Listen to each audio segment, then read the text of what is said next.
ようこそレオチャンネルへご視聴ありがとうございます。このわずか生後6ヶ月の子犬がその短い生涯の中で今までどれほどの苦しみを耐えてきたのか、非常に痛ましい想像だけが私たちの胸を苦しめます。2023年10月、インドネシアのバリ島で活動する動物保護団体リトルステップスマターが通報を受けて発見した子犬は狭く暗い場所で体を震わせ目の輝きを失い、頭を持ち上げる力さえありませんでした。魂が完全に消え去ったような子犬の心は完全に打ち砕かれ、苦しみながらこの世を去ろうとしていました。コーダと名付けられた男の子の犬は伝染性の皮膚疾患を患っており、獣医に見てもらう経済的な余裕がないという理由で、飼い主は彼を暗く狭い場所に閉じ込め、かろうじて命をつなぐだけの粗末な食事だけを与えていました。感染の非常に進行した症例と重度の心筋性及び細菌性の皮膚感染症がコーダの小さくまで幼い体に信じられないほどの重篤な症状を引き起こしていました。コーダの皮膚は荒れたかさぶたに覆われ、にじみ出た膿と血で炎症を起こしていました。また、耐え難い痛みで体中を執拗にかいた結果にできた悪化した傷と炎症が頭から尻尾まで広がっていました。脱水症状と痩せ細ったコーダの虚弱な体つきは肋骨や骨のすべての輪郭を明らかにし、彼の沈んだ瞳は今までの人生の悲惨さを物語っています。しかしまた、この悲痛な状況はバリ島で頻繁に目の当たりにする現実の一部でした。幼すぎる子犬が健康記録なしで一部の悪質なブリーダーによって販売され、血統書付きの子犬はバリ島原産の犬よりもはるかに多くの健康上の問題を抱えています。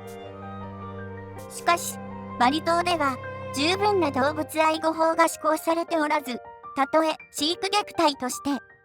保護しようと思っても勝手に犬を連れて行くことは団体のスタッフが法を犯すことになります。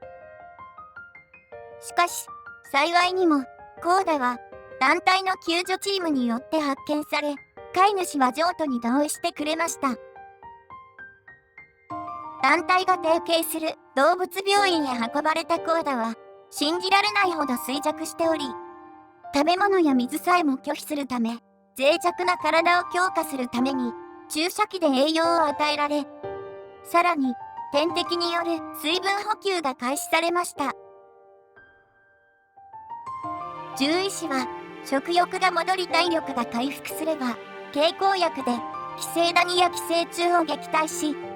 抗生物質で感染症を治し、抗炎症薬でコーダの症状を改善するチャンスがあるといいます。コーダの状態はとても悲惨でしたが、スタッフたちは献身的な介護とサポートによってなんとか数日間でこの状況を乗り越え、彼の心に輝きを取り戻すことを願いました。安全であるはずの病室に入れられた後も、コーダの全身はまだ震え続けていました。コーダが小さく身を潜めて世界から自分を守ろうとする姿は、ただただ胸が張り裂けそうです。まだ生後6ヶ月の幼い子犬が、なぜこれほどひどいトラウマに耐えなければならないのでしょう。スタッフたちはコーダがこの悲しい過去を忘れ、これからは愛に満ちたいい日々だけが目の前にあると感じてくれることを願い、全力を尽くすことを誓いました。治療を続けていくコーダにとって最も必要なのは明らかに人間の愛情でした。数日が経過すると、懸命な治療と介護が功を奏し、コーダは少しずつ食欲を取り戻し、その瞳にはわずかながら輝きが戻ってきました。さらに数日後、コーダはスタッフたちの手からおやつを受け取るようになりました。まだ少し緊張していましたが、スタッフたちはコーダがゆっくりと時間をかけて自分の殻から出てきていることを感じました。次第にコーダは本来持っていた子犬らしさを取り戻し始め、スタッフたちがお見舞いに来ると、その可愛らしい顔で挨拶し、訪問者を楽しみにするようになりました。入院から数週間で、コーダの体の症状と、その心に負ったトラウマは大きく改善しました。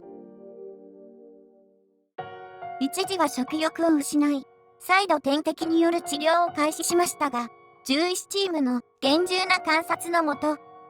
再び自分で食事を始め、大好きなおやつを受け取るようになりました。動物病院での2週間の治療後、症状が安定してきたコーダは動物病院を退院し、リトルステップスマターのシェルターに移動、その後のケアを続けていくことになりました。退院したばかりのコーダは、まだ体調が万全ではなく、また、その体も小さいため、しばらくの間、他の犬たちと隔離されて過ごすことになりました。コーダは少し不安そうで、何が起こっているのか、自分が今どこにいるのかをよく理解していませんでしたが、1時間も経過すると、いつものスタッフたちとリラックスして遊ぶようになりました。リトルステップスマターでは、新しく入ってきた犬を他の犬たちに紹介するまで、体調はもちろん、体格や性格の相性を考え、数日間は個別の部屋で過ごさせています。その後、落ち着いたら、犬の群れに紹介し、犬の友人関係を築くことができるように手伝います。コーダは、おそらく生まれて初めて目にするものに、とても戸惑っていました。柔らかなベッド、たくさんのおもちゃ、あらゆる種類の美味しいおやつ、そして柔らかな太陽の日差し。しかし、コーダは何よりも抱きしめられ、愛されることをとても喜んでいます。誰からも傷つけられないと理解するまで、スタッフは時間をかけて愛情を持って接します。本来持っていた愛らしい姿を取り戻してきたコーダは、次第にスタッフ全員の心を盗んできたようです。数日間を過ごし、緊張が解けて落ち着いてきたコーダにとって、群れと出会うのに最適な時期が来ました。新しい犬を他の犬たちに紹介するのは、慣れたスタッフでもとても緊張する瞬間ですが、スタッフたちは常にそばにいて、一歩ずつゆっくりと取り組んでいます。犬はコミュニケーションを取るために膨大なボディランゲージを使用します。それぞれの犬の性格を理解すればするほど、その調和を生み出すことが容易になります。犬がお互いの境界線を整理し、快適さのレベルを伝えながら、必要に応じてスタッフが介入できるようにバランスを見つけることが重要です。しかし、スタッフたちの心配はすぐに消えました。コーダはまだ幼い子犬だと理解した犬たちは、誰もがとても優しく、コーダを仲間として受け入れてくれました。スタッフたちは、コーダがついに新しい友達を作り、関係を築くことができて、とても嬉しく思いました。また、新しい仲間を常に温かく関係してくれる犬たちを、とても誇りに思いました。入院している間、毎日面会に来てくれたボランティアさんと、コーダは嬉しい再会を果たしました。コーダは、シェルターの仲間たちと、初めて、河口からビーチに続く道を散歩しました。最初は少し躊躇していましたが、川に浸かりながら楽しい時間を過ごし始めました。コーダの尻尾が足の間に挟まれずにまっすぐに伸び立ち上がるのを見ると、過去のトラウマや新しいことすべてを一歩一歩克服していることがわかります。ここでは遮光下と外の世界への慣れが最も重要です。コーダは愛を注がれただけでなく、同時に彼は群れの中で自分の居場所を見つけ、日に日に快適に過ごすようになりました。ほんの1ヶ月前に救出された時のコーダを振り返ると、彼は肉体的にだけでなく精神的にも驚くべき変化を遂げていました。コーダの順応性の速さにはスタッフたちも本当に驚いています。ついにコーダは人生で初めて自分は常に安全であり安心できる場所にいると感じています。健康でとても幸せな男の子に成長したコーダの姿を見た団体の代表女性サビーネさんは、旅立つための準備が整ったことを確認し、新しい飼い主さんの募集を開始することにしました。団体の SNS でコーダの飼い主さん募集の投稿には以下のように紹介されていました。コーダは生後7ヶ月の男の子で非常に優しく愛情深い性格です。彼は抱きしめられることが大好きで明るくてどんな犬とも友達になれるんです。新しい家族の一員をお探しならこの美しくて楽しい小さな男の子がぴったりです。彼にはあなたの人生をこれまでで最も幸せなものに変える可能性があります。ぜひ彼に